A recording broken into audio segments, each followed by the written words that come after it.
All right, everybody, coming to you for the UFC 320 undefeated post-weigh-in show, and I do apologize. It is not our usual live format. I wish I could hang out and chat with you guys about these fights one more time for an hour, but as you can see, I'm getting ready to watch Fantasia? What do they call it these days? I don't even remember, but we're gonna watch a water show.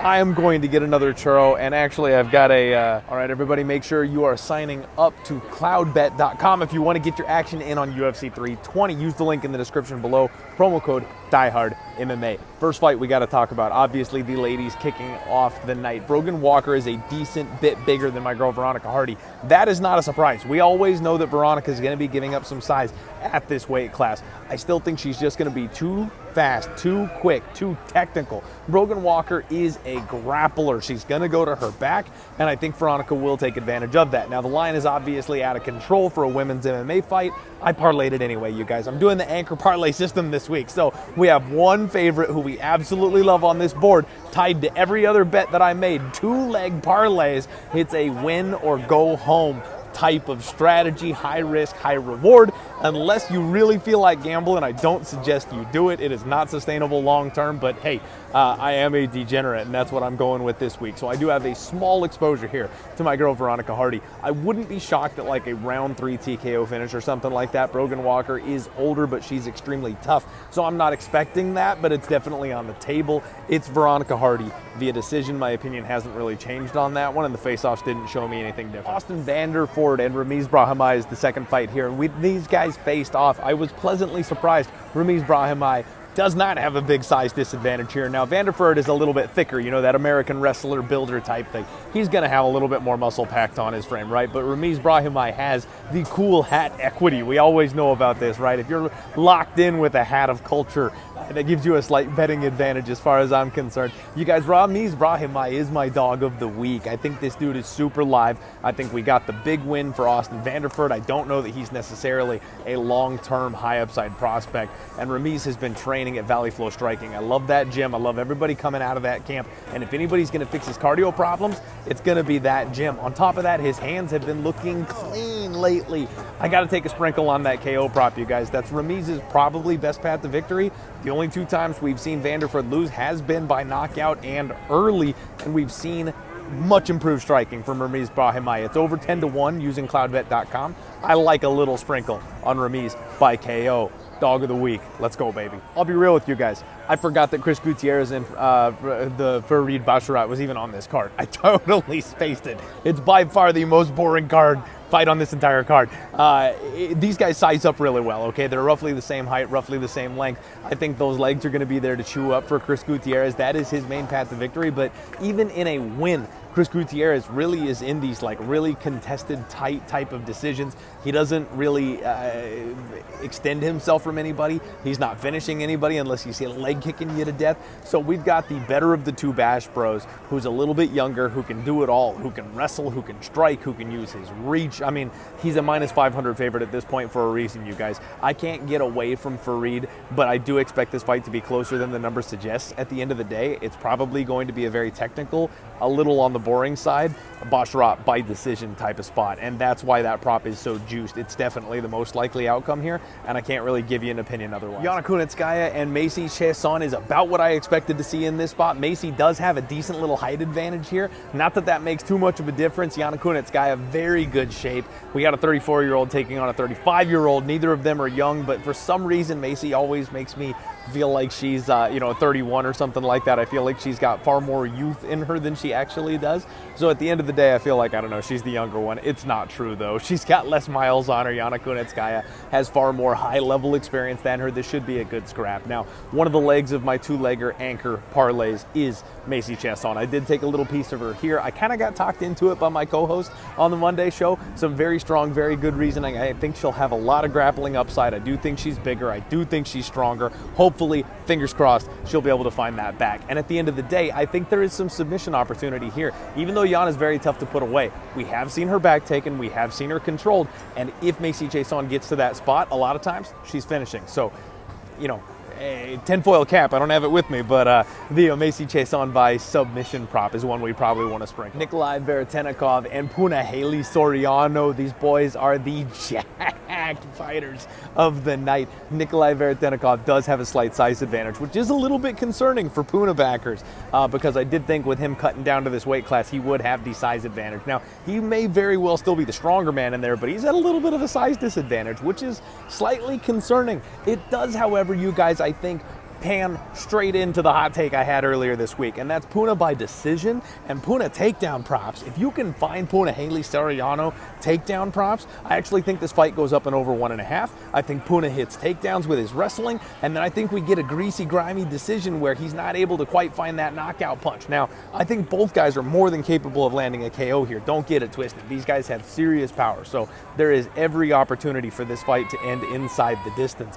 But more often than not, I actually think it makes it the full 15 because Puna's going to look to protect that chin, and he's going to have an easy path to victory if he goes to that takedown game. I'm just hoping that Coach Eric Nixick is out there and he understands the game plan, because that's the look, them's the props, and I think we could have a very successful bet here on Punahele Soriano on Saturday. All right, guys, the next fight, Edmen Shahbazyan takes on Andre Muniz. Muniz actually the bigger of the two men in there, which you guys know I'm a big fan of fading Edmen Shahbazyan. Like, this man cannot get his life together.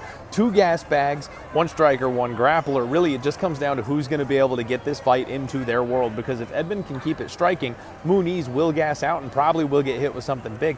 If Muniz can get this guy grappling, we know Edmen ain't going to last into the second round. So if he can hit a takedown in round 1, that basically signals a wrap. This is going to be an early, quick trigger live bet opportunity, you guys. If Muniz starts to get the grappling going, I would pile in live on Andre Muniz, even if it's close to like even money, or if you have to lay a little bit of chalk or something like that, because we know Edmen is not a comeback kid. This guy doesn't have the cardio to dig deep and bring it back. So I kind of lean towards the dog here, especially seeing physically that he's bigger. We all know in MMA, size is not everything. But when you're a grappler taking on somebody who's got a severe grappling disadvantage, the size and power will help. That's not a bad thing. So Muniz by submission, Muniz round 2, Muniz round 3. Like, we could be looking at some late dog shots here from me, you guys. It is dog or pass in my perspective. I am never trusting Edmen Shahbazyan at this kind of a chalky price tag unless it's against a striker who's just worse than he is, and that's not what this fight is. All right, guys, the next fight is my main event and our anchor spot of the week. Patchy Mix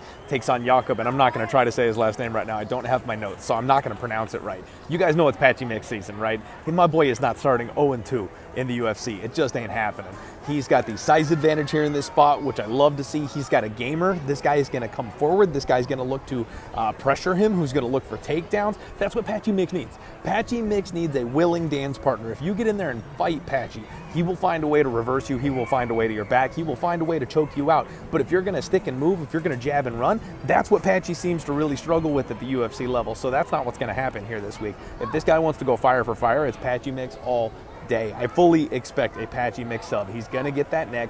He's going to pull guillotine. He's going to choke this man out, okay? So it's Patchy. It's inside the distance, and that's our anchor. We have 2-leg parlays with everybody else I like on the board this week. They are all tied to Patchy Mix to improve that price tag. All or nothing. If Patchy goes 0-2 in the UFC, your boy is going to be absolutely buried, and this trip here just got twice as expensive. I'm hoping to pay for it this weekend instead. The next fight is where things start to get interesting. I really need my tinfoil cap with me, you guys, because it would be on for this one.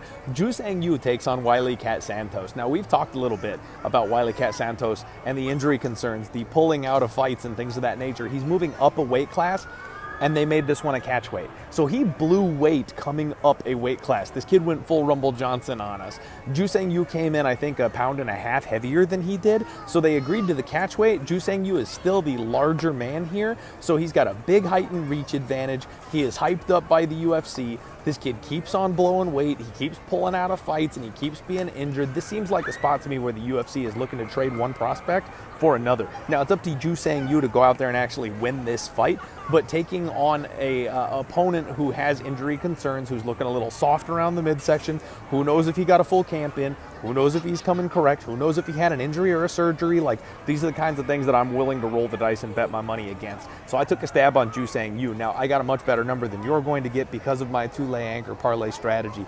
Jusang Yu parlayed with patchy mixes plus 199 using cloudbet.com when I made the move. So numbers obviously subject to change. But when you see my Jusang Yu number, it's going to be better than the one on market. This thing's close to a coin flip, and I wouldn't be shocked if Jusang Yu ends up closing the favorite. And frankly, you guys, I think he puts the nail in the coffin. We've seen Wily Cat hurt a bunch of times, and he's just never gone all the way out. Up a weight class, blowing weight, this is the type of spot where I think he gets cracked way too hard to come back from. Jusang Yu by knockout. All right, guys, the UFC found a victim. Atiba Gauthier is fighting here this week, and he absolutely towers over this man. It is unreal, the size advantage he's got. The under 1.5 is like minus 900. This is sanctioned murder. I don't know what they're doing. This is ritual sacrifice.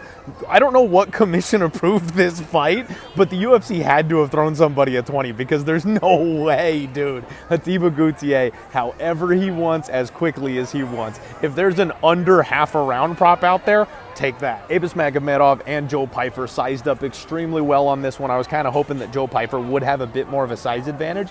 Joe is in one of my two-leg parlays here, you guys, and because of some of his comments, I'm actually rooting against him here. I'm kind of hoping Abus cracks him, but not for the sake of my money. I need Joe Pyfer to go ahead and win this one, but we're gonna put a pin in that for later because I don't have time to talk about it. But this fight is still, I really see it working out where Joe Pyfer's cardio is kind of the deciding factor. Magomedov, he's very well-rounded. He's very good everywhere. He's tall, he's lanky, he's long, but I think the American wrestling and grappling of Joe Pyfer is going to be enough to control this fight. And then once Abus gets tired, frankly, I kind of see like a ground and pound TKO type of situation. So maybe a round 2, round 3 type of finish here, but we'll see. I could see this guy being absolutely schooled at range once again because we have seen Joe Pyfer fall victim to that. So Abus decision is not completely out of the cards here. I just think the cardio is going to fail before we get there, and eventually Joe will find a big shot that puts him down. So even if he's losing and we get to round 3, we ain't dead yet. So yeah, unfortunately, Joe Pyfer for me.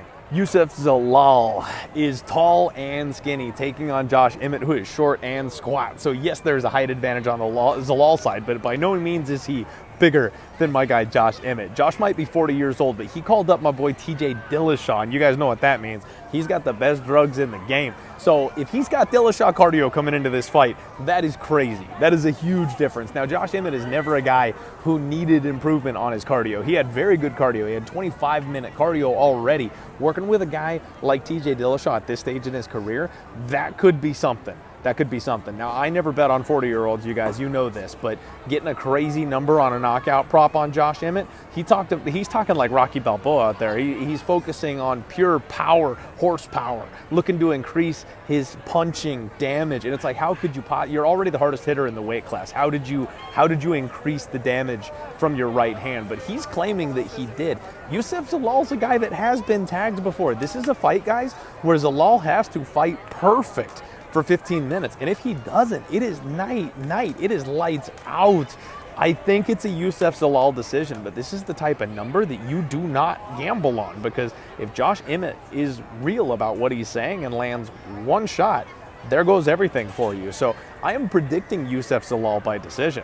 But if I'm betting anything on this one, it's a sprinkle on the Josh Emmett KO. Let me tell you, steer clear unless you know exactly what you're doing on this one. This is your PSA for the week. You have been warned.